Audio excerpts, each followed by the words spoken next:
Hey everyone, thanks a lot for joining in on a Tuesday, and really appreciate you all giving the time. Just waiting for Dinesh to join in, and yeah, I'm Kunal.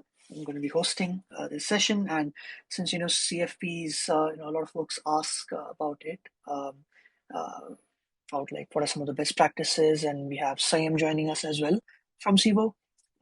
We've been submitting CFPs, for conferences like KubeCon and open source summits and so many other things. So hopefully we can share some, uh, you know, pointers around it, and not just us, but I would love for everyone else to engage. I see so many amazing folks who are joining in from the community. So feel free to request to be a speaker and share your views as well. My name is Kunal. I work as a developer advocate at Civo. I'm joined by Sayam. Sayam, would you like to tell our listeners a little bit more about yourself? Yep. Thank you, Kunal, and thank you for hosting this space. There are 3 days left for the CFP, so I think it's the perfect timing for this particular session. Hello everyone. My name is Sayam Pathak. I am working as Director of Technical Evangelism at Civo, which brings you the managed Kubernetes service based on K3s. And I'm also a CNCF ambassador. I have been program committee member for the past KubeCons. Past many KubeCons. And I also run my own community called Cube Simplify on YouTube channel, where I teach the cloud native stuff, simplifying cloud native. And yeah, very happy to be here. And I think it would be nice to talk about CFPs and how we can submit the best proposals for Detroit. That is the theme. CFPs, by the way, close on I think Tuesday. So to submit, and there's so many like tracks and everything. It's not just specific to KubeCon. We'll be giving like an overview and a big picture sort of a thing. For folks who may be new to the community, Sam, can you maybe tell us a little bit more about what a CFP is before we move on to some of the best practices? And as always, folks, you can also request to be a speaker if you want to ask your own questions or put forward, like your own views. If you've been submitting CFPs and stuff, things that you've learned, we'd love to hear your experiences as well. Just as a reminder, this space is also being recorded for folks who may not be able to join right now. So if don't want to be included or whatever, you can let me know and we can take care of that as well. Dinesh is here as well. I'm just gonna add Dinesh as well. Yeah, so in the meanwhile, like Kunal Yep, asked what go for it. CFP Yep. is. So CFP is call for proposals or call for papers. Different conferences like term it in a different way, but it's basically you are submitting a session to a particular conference in order to speak at that conference. So for that, there is a process that you have to go through. You have to submit what you're going to speak, your session, how your session would look like, the title, the abstract, how it will benefit the community, and you have to tell about yourself, your company, your bio, and all that stuff. And then there is a review committee, which some conferences call it as a program committee or review committee.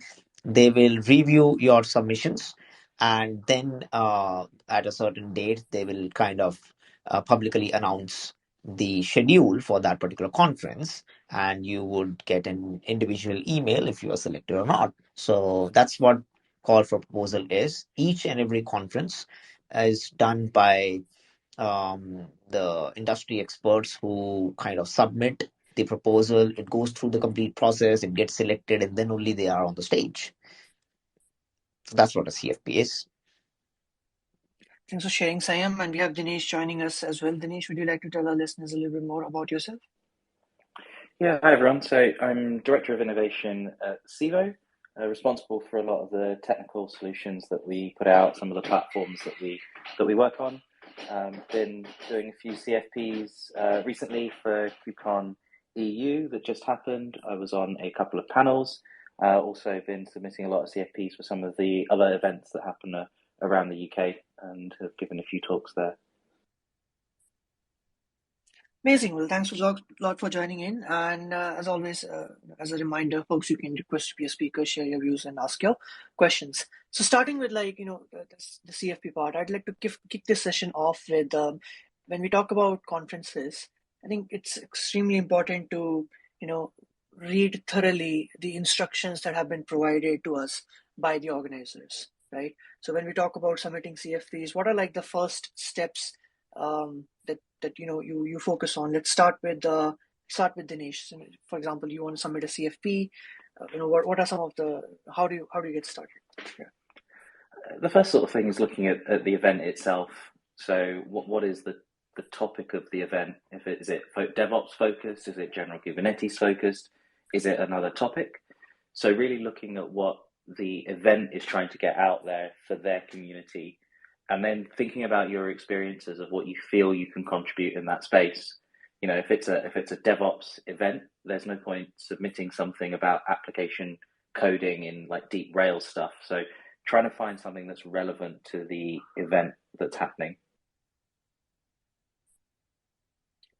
Could not agree more, and that's also one of the reasons why many CFPs get rejected. And we'll talk more about how to write a good CFP, starting from the title and the abstract and some of the best practices. But Sanyam, I'd love to hear your thoughts as well. How do you approach it? Yep. There are obviously the number of conferences you cannot attend all, so you need to narrow down your selection for the CFPs as well. I mean, you can submit to all, but just in case you kind of get selected in multiple ones, then it becomes difficult. So make sure you are submitting to the right conference, as Dinesh mentioned. Every conference will be having a particular theme. Like some of them would be based on AI and ML. There's no point of submitting a Kubernetes or cloud related CFP over there, because they will be having topics related to core machine learning and AI focused projects. But you can always see a fit for, like, if you are a Kubernetes engineer and at machine learning conference there is a topic where you can submit about machine learning and cloud, then you can, or machine learning and Kubernetes or something like that, like container con and stuff like that. So you can always combine a machine learning project with your container orchestration and submit that. But always go through the topics which are listed by a particular conference.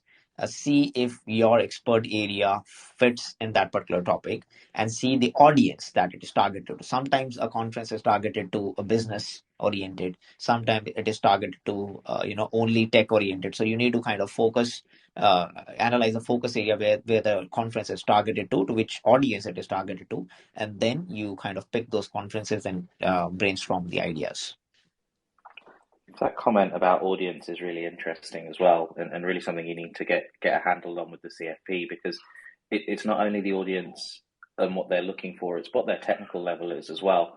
So when you're phrasing your CFP or you're phrasing the topic, is the audience going to be a beginner to the technology that you're going to be talking about, or are they experts and that they've come to learn sort of deep dive into a topic and get some demos?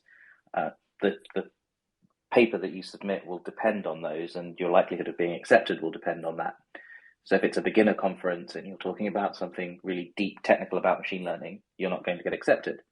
Whereas if it's a really technical conference and you go, this is what machine learning is, here's my half an hour talk where I'll explain from the ground up, that also isn't going to get accepted. It's an interesting point, because if you talk about KubeCon, there's they ask you if this is an introductory talk, a beginner's talk, who is this suited for? And that's, obviously it goes without saying, understanding what the instructions are, what sort of an event it is, and the rules and all these things that they require you to follow. So that's pretty obvious stuff. The next part of this space, let's focus a little bit more on the title, right? So the title for your CFPs. I personally believe it should be simple. So you should not confuse the people who are reviewing your CFP. So that's like one pointer that I'd like to make. Like, the title should be understandable. It should be like concise, but it should also have, like, reading the title should give you a little bit of a gist about what your talk is, right? It should not confuse people. So making sure you have a catchy, clear title. that is not too big, but it's also not too short, but it's like has the right balance and has some some description to it about your talk. So the point I want to highlight over here is that you don't want to make the people who are going to be selecting your talk think too much about it, like, okay, what is this about, and so many other things. Because KubeCon, we received like so many talks, and really the selection process is something like there's an initial review by like some of the community members, and then there are track chairs who give their own like votes and stuff. So I'm a track chair for like the student track for KubeCon, and it really makes it easy when the titles are like to the point, and you don't want to make the people who are going to be selecting your talk think too much about it. It should be pretty concise. So nice short sweet title that explains about your talk. But speaking more about title, if anyone else wants to share their views, feel free to go ahead. But Sayam, how about you? When you're picking a title, what are your thoughts?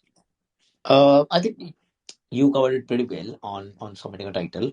It should be like a title should not be too fancy, in my opinion, and not in a way that you use extremely difficult words that some people might won't understand just to make the title fancy. So it should be understandable, pretty easy, and there should be some portion like if your title is having Kubernetes and Edge, then probably in the talk you should be talking more about Edge as well. It should not only be to make the title good.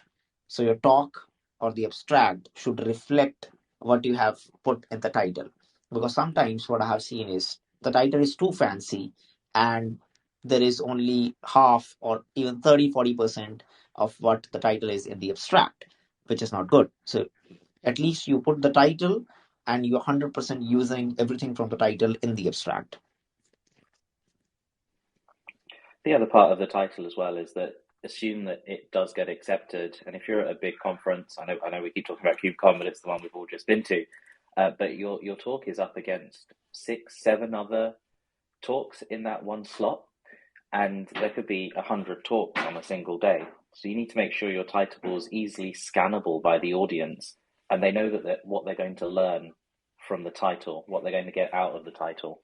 So as Simon said, if they come to the conference wanting to learn about Kubernetes and the Edge, make sure that that's in the title, and don't expect someone to be reading 200 abstracts to find the one talk that they're really interested in.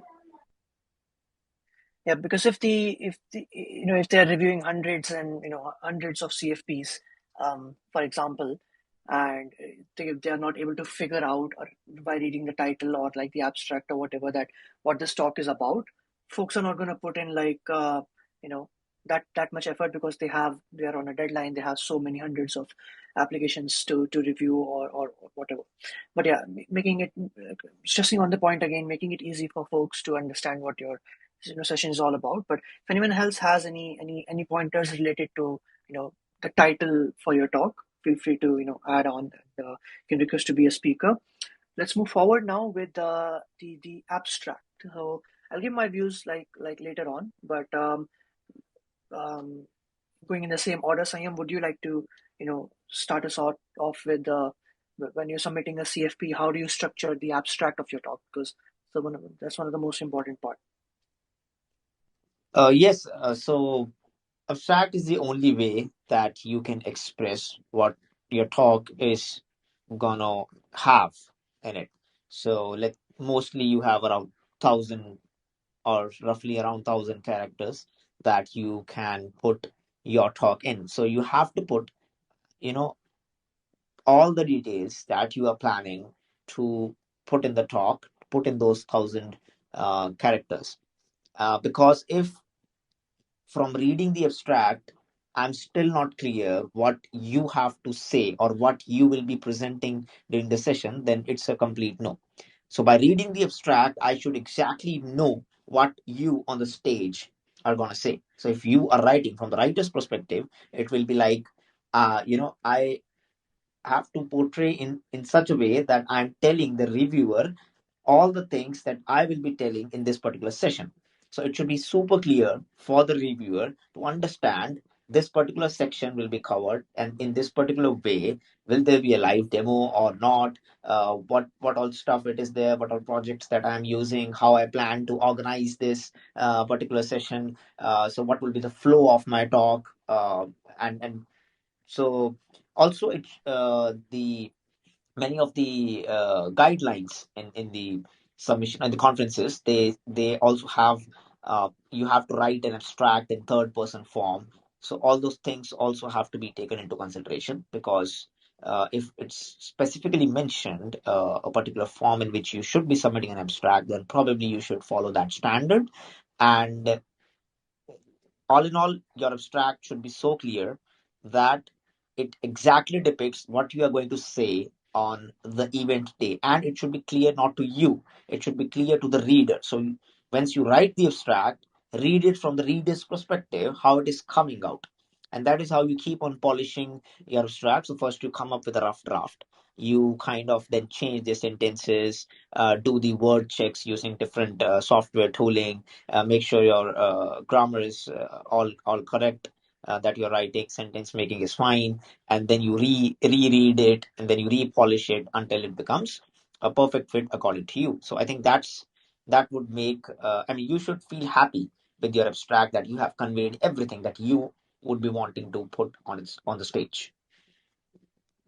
Yeah, and it's a very good high level overview by Sam, some of the interesting points they mentioned. And just as a reminder, you all can also join to be a speaker and share your views or ask your questions. I would love to get more community interaction.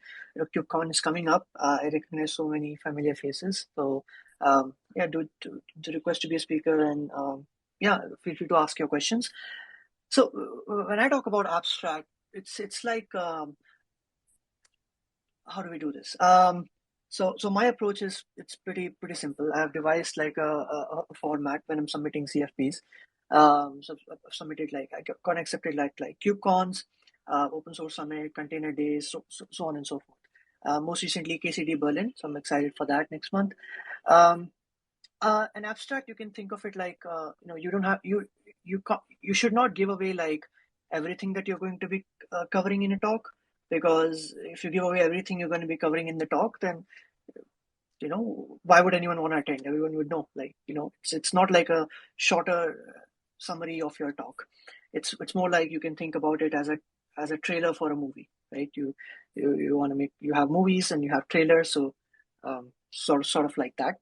And you have to also care about what you're presenting, because if you don't care about what you're presenting, the audience is not going to be that interested.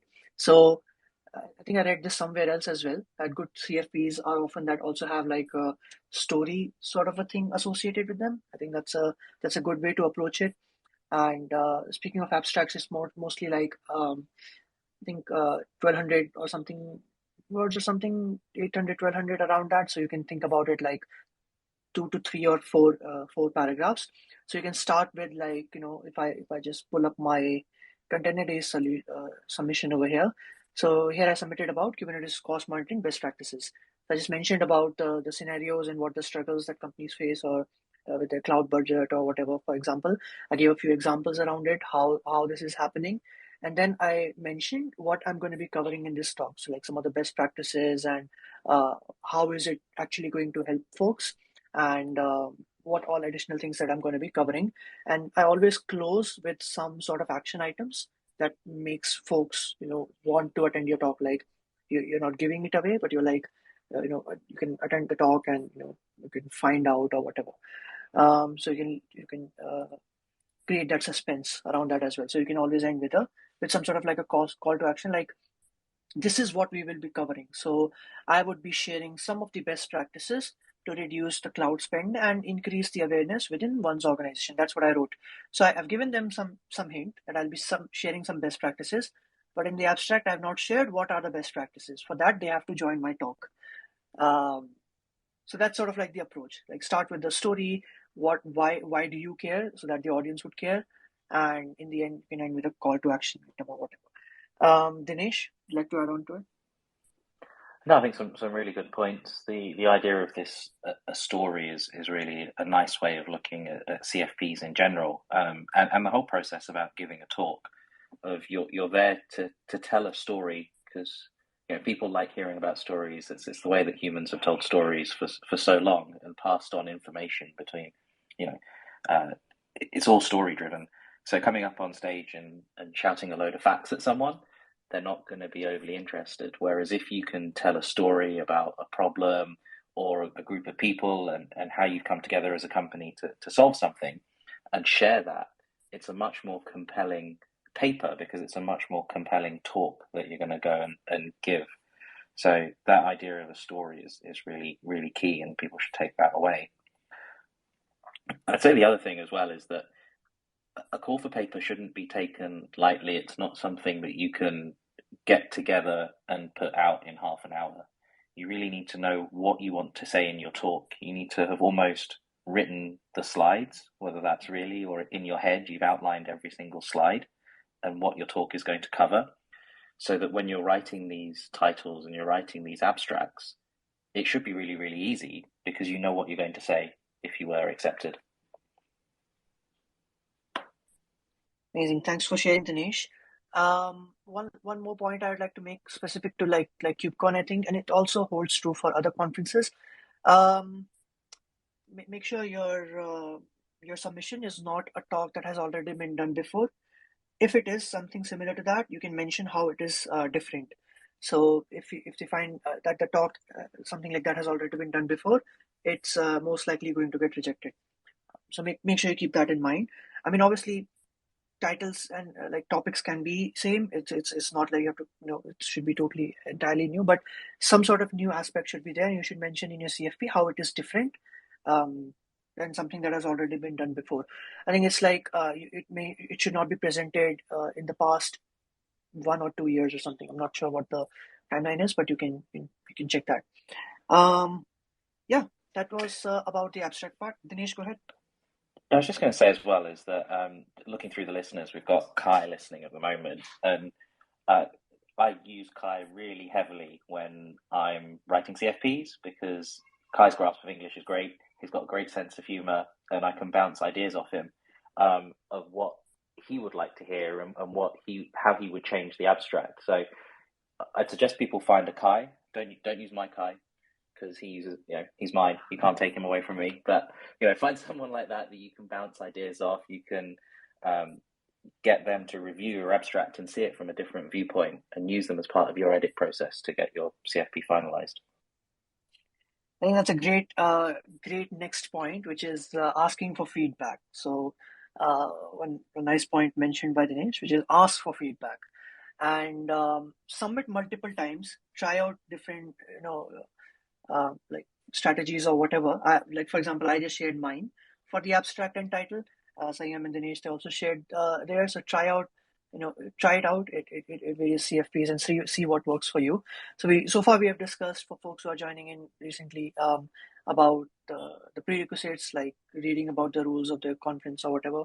We discussed about the title. We discussed about the abstract, and then Dinesh mentioned about the feedback part. So I think feedback is important. You can get feedback from people who already have accepted, who already have talks that have been accepted in the past. They can definitely give you some pieces of advice. Sayam, would you like to add on to it? Add on to the abstract or which part? Anything. It's what we've discussed so far. Yeah, overall, I believe you got 1,000 or 1,200 whatever words to put your stuff in what you're going to say. So I think you should use those wisely. The title should be used wisely. The projects that you will be talking about should be explicitly mentioned. Always avoid direct sales pitch. They are a clear no. Always avoid anything marketing stuff which is there. They are a clear no. Always submit which is legit open source, because if it's an open source conference and you are kind of putting a closed source project, then there are 90% chances it's a complete no. And again, there are different sections, like in KubeCon. I don't know. I think Kunal will be covering it next, but there's a benefits to the ecosystem section as well. Each conference has their own kind of different sections. Not only the abstract. Some conferences like KubeCon have even the benefits to the community section, in which you need to mention why the cloud native community should actually attend your talk, why you should be, the actual benefit that they will be getting from your talk. Because as Dinesh mentioned, there are 7 8 different tracks, like there are 7 8 talks at the same time. So why people should attend your talk and what they will get out of the talk should be mentioned in that area. And those both should be different. It should not be the same as abstract. Some people completely copy paste the abstract and the benefits to the ecosystem, which is not the case. It is put in place for a purpose, and it should be exactly mentioned what you are going to tell over there.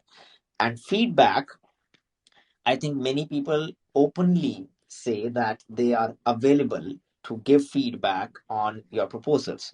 I have seen many past KubeCon speakers openly speaking in public and on Twitters that if you have any CFP, please tell us and we are happy to review. Even the project maintainers from different CNCF projects, if you are using one of their projects, they are very open in anything to discuss, basically anything that you want to submit with respect to that project. They would be happily helping you out in framing the complete picture, and even telling you some of the next stuff which is coming for their project that you can include in your particular talk. So I think always go for these, because as a first time speakers, it becomes difficult to navigate through as the CNCF landscape. So if you, as like you attend, all the people who are attending this particular session, you are keen because you want to understand, you want to contribute. Similarly, attend or ask more people who are willing to help. So I think that way you will get more feedback and your talk will be more polished. So like Dinesh goes to Kai, you can see or scan your many Twitter accounts, and you'll definitely find a lot of tweets where people are willing to help out on the CFP review submissions. So reach out to them, say you are new and you are submitting this particular session. This is what you have in mind, and this is how you're planning to submit. You'll get the feedback, you kind of improve, and you can submit that. Your chances improve. Overall, in big conferences, the chances are very less. Like, I think it's, I don't know, it's 10 15% chance of getting accepted at KubeCon. Even it might be even less. So you can see how hard people, how hard the kind of you can say competition it is in getting the talk selected. So you need to put out your best 1,000 characters or your best 1,500 characters, and put whole of your wordings in that. Like Dinesh mentioned, exact stuff that you will be talking about. You should have it in your head. Okay, this is how you picturize. You will be delivering the talk, so that you can write in that way and you convey that message in a way that the reviewer is able to understand, and then your chances definitely increase for getting selected. Amazing. Thanks a lot for sharing, Sayam. And this is being recorded, so you can watch it later on, or you can write a thread about it or a blog about it, so that others can go through it quickly. Um, addition to what in addition to what Sayam highlighted again about the benefits to the ecosystem point, that is in the CFP. In that, the way to go with that is you can think from an attendee's point of view. So if you were an attendee, why would you attend this talk? That makes it a little bit easy to mention the benefits to the ecosystem part, and not make it as like just the same as the abstract, for example. So think about, like, why would I want to join? What is in it for me? And what are some of the key takeaways for the attendees? One more thing before I forget about the abstract. This is also another good point, which is you can start your abstract with a problem statement, right? So you can start with a problem statement, and then you can work your way through it about how your talk is going to, um, tackle that, or whatever. So like I mentioned about the monitoring example, so you can start with the problem statement, how it's affecting people, what you're going to cover, and in the end, a call to action item. So these 4 points for abstract, I think should be good to go. But again, do try it out yourself as well, your own ways or things like that, whatever you want to do. But that was just like a little bit of an overview. Apart from that, there's one more thing. This is, I don't know if I only do this or someone else does it as well. That the title, actually I change it like 3-4 times. First, I will just put a random title, then I will write the abstract, and then I will change the title according to the abstract. Anyone else who does this? A raise of hand or whatever. Just me?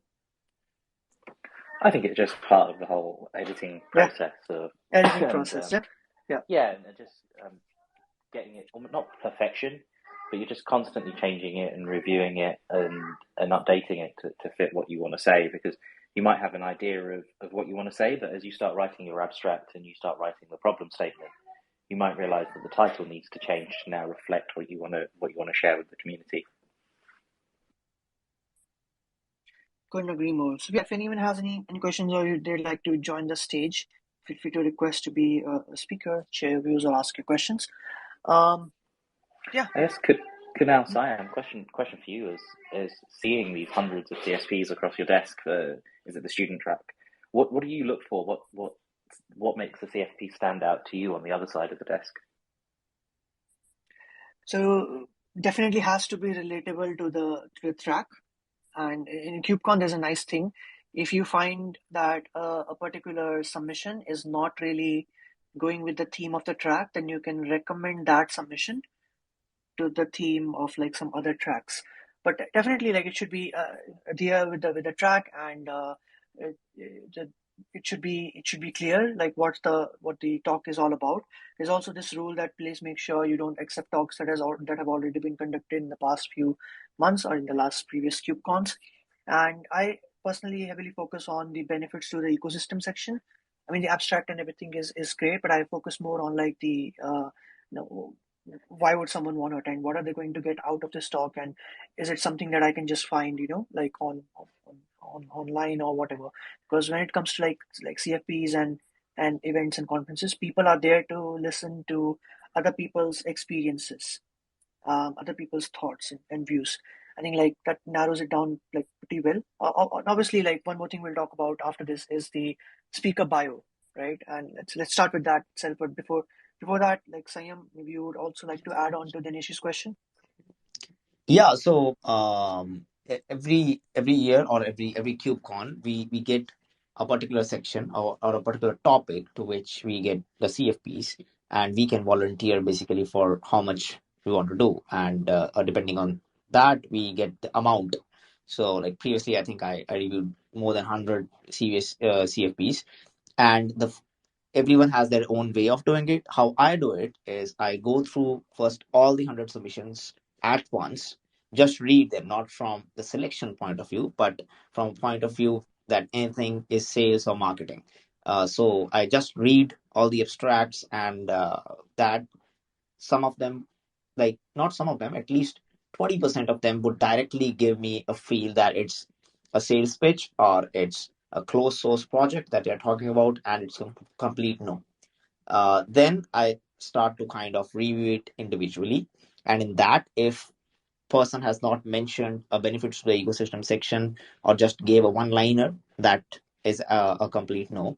Then as a first time speaker, so suppose there's a tie between two talks, like the two talks are really very good, then we especially concentrate on the section which is how you have you spoken before, or any resources. So if both of them are first time speakers and one of them has given their set of resources where they have mentioned, this is how they speak, this is where they have spoken at previous conference, or even if they have not spoken, they have given to any YouTube video that they have recorded and submitted. And for the other person who has not, just left the resources section empty, probably I would not go with that person, because I know this person has actually done some work, and I know how they will be doing in front of the audience. Uh, they will be speaking. So I think I will go with that person. So that's how I filter the talks based on the abstract, the benefits to the ecosystem. If everything levels equal, then I move to the bio and the other sections.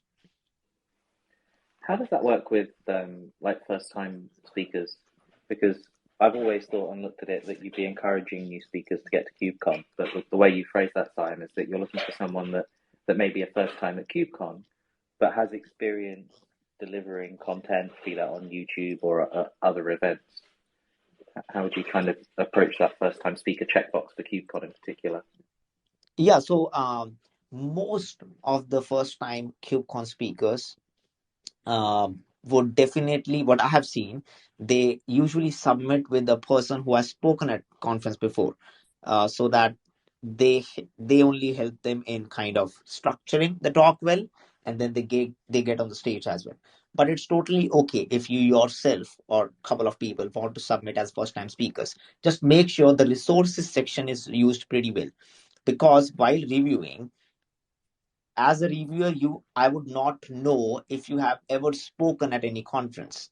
So how you would be speaking in front of, like, say, 1,000 people or 7,000 people, if selected. Your talk can be fantastic, but I don't know how good you will be speaking about it. So you there have to mention some of the resources, your slides, your previous recordings. Again, people say that this might be my first ever conference. I'm submitting to my first ever conference. I do not have any resources. Then also there is an option. You can create a YouTube video and you can explain a particular topic, mark it as unlisted, and give that particular resource, so that at least we know how you speak. Because when there is a conference like KubeCon, the audience who is paying to attend the conference, they want to listen to the sessions that give them the knowledge, and it is told in a, the concept is explained about a particular session in a very good manner. But if that is not coming out, then it falls back to the sessions, falls back to the program committee, and so on. So there, if you have given, this is how you speak. If you have spoken well in past, then definitely you can take on this challenge as a first time speaker.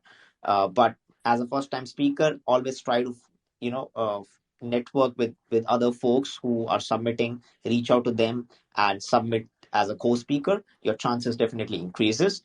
Or if you're just submitting alone, then definitely pay a huge attention on the resources section of your CFP, and mention as many resources as you can, so that you can convince that you will be a very good speaker, apart from all the other past KubeCon speakers, etc., whose talk will be rejected for your talk, and you can deliver it well.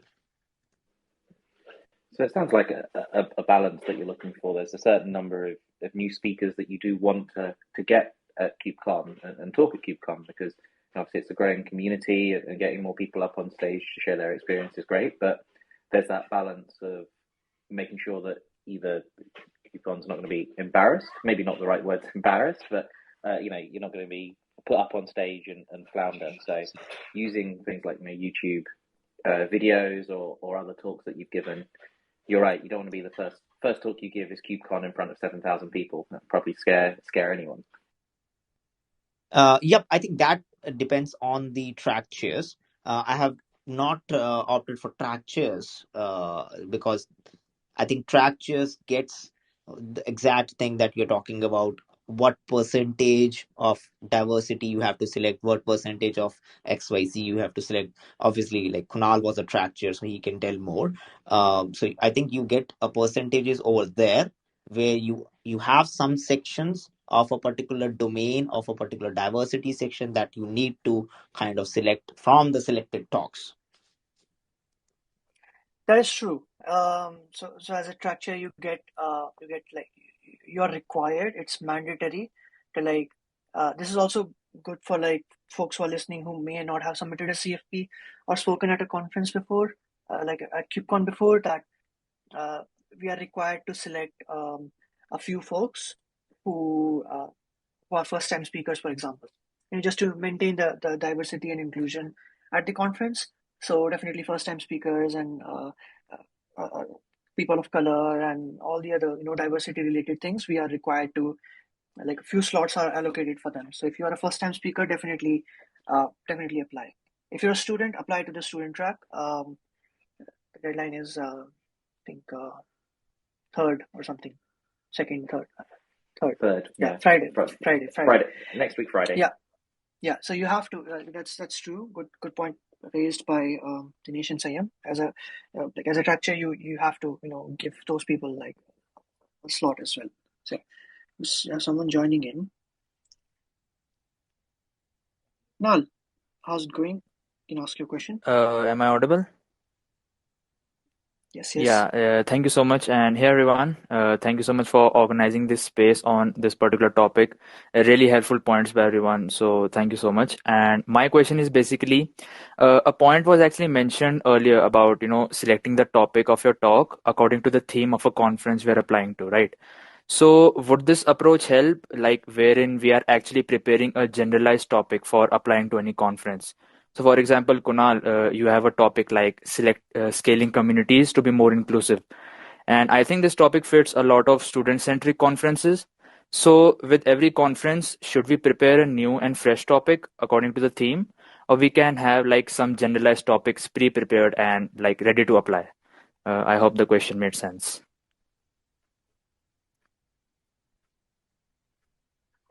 I'd say that you've got to theme it always, because every conference is different. And as we've said, Kunal said already, that talks that have been submitted previously are less likely to, or sorry, have been given previously are less likely to get accepted, because with YouTube now at the moment, what's almost the point of just getting up on stage and giving the same talk again, when you could just point to a YouTube recording of you giving that talk? You're not providing new value to the people that are coming to attend the talk. So I think you've always got to adapt it and make it relevant and make it new. So if you've given, say, Kunal's talk 6 months ago, a year ago, he could use the same topic, but saying, what's changed over the past 12 months? How have I applied what I said 12 months ago? What's worked? What's not worked? And that's adapting the same topic, but giving a new spin to it and adding more value to the community as you go through.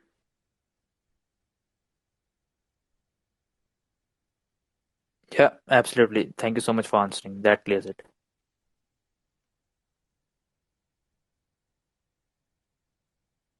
Thanks for the question, Kunal. We have a few more. I think so. Cool. One more thing I want to mention. One last point that is like at the end of the CFP are like I know Sayam already mentioned about it, but some of the additional materials that you can share, like links to previous talks or any other content you may have created or anything that may be related to the CFP that you're submitting. So especially at KubeCon, there's a section for this. You can submit your links and everything over there. I usually put links to my like podcasts and stuff, and my DevOps related videos, if it's related to like, so I'm submitting about monitoring, I'll add some of the videos I did on monitoring or whatever, and my blog posts, for example. So please make sure you utilize that section as well. So like a bonus section. But yeah, that's pretty much about it. I think we covered everything. Anything we missed out on? Sayam, Dinesh, or anyone else who'd like to come on stage? I think the only thing I'd like to add and maybe reiterate is that these talks are all about giving back to the community. We're volunteering our time as a speaker to share our experiences with the community, and that interaction with the community is really what drives me giving talks and trying to share my knowledge with people. So make sure that whatever topic you're submitting, that you're truly passionate about, because it comes across when you're on stage and giving the talk, that you're there to share your passion with other people, not just coming up because you have to, or because you're forced to, or because you're a bit unsure of being on stage. So make sure it's something that you're passionate about, and then everything becomes easy, because talking about your passion should be something that you can do for hours and hours and hours and really bore people with. Well, at least I can. So sorry to all the co-workers that are on here, that I will bore you talking about tech for hours.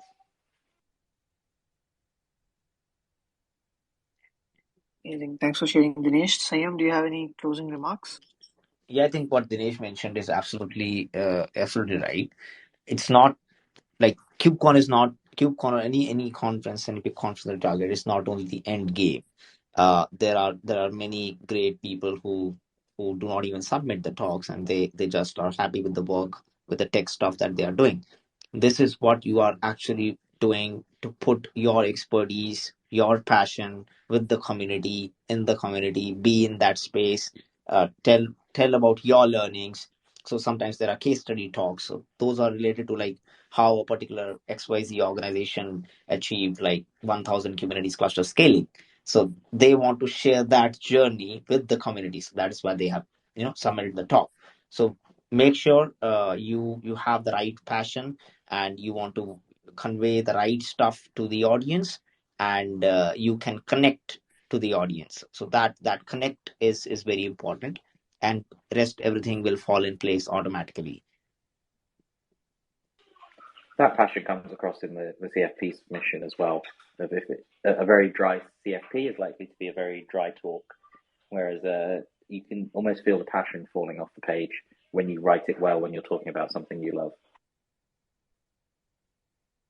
Amazing. One last point. I keep saying last point and iterating over and over again, but one more point I'd like to mention is when we talk about submitting, like for CFP, like for KubeCon or like similar conferences, there's one more thing. So there are basically different, what do you call it?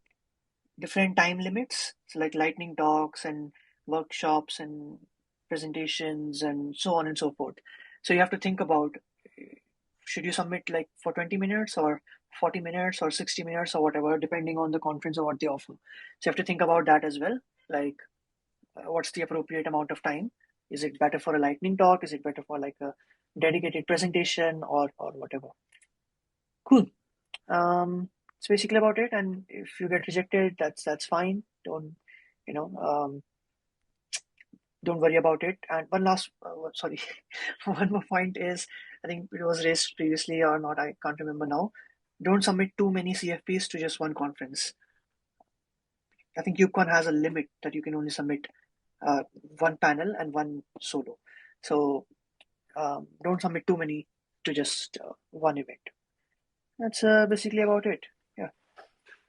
Yeah, I mean, that rejection point is key. Don't fear being rejected. It's likely that, I mean, as you've heard, there are hundreds of talks that get submitted to every track.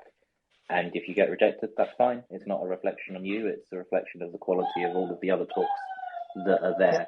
And you should be excited to go to the conference and listen to all of the topics that are also as interesting as what you were going to talk about.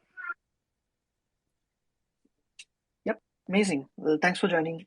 Everyone, really appreciate you giving the time. Hopefully this was helpful. And do check out Civo. We're doing some great work. Check out Civo Academy if you want to learn more about Kubernetes. Check out civo.com. You can get $250 worth of free credit for a month. Try it out and see for yourself. I'm going to plug too much. Speed, simplicity, effective costs, and everything.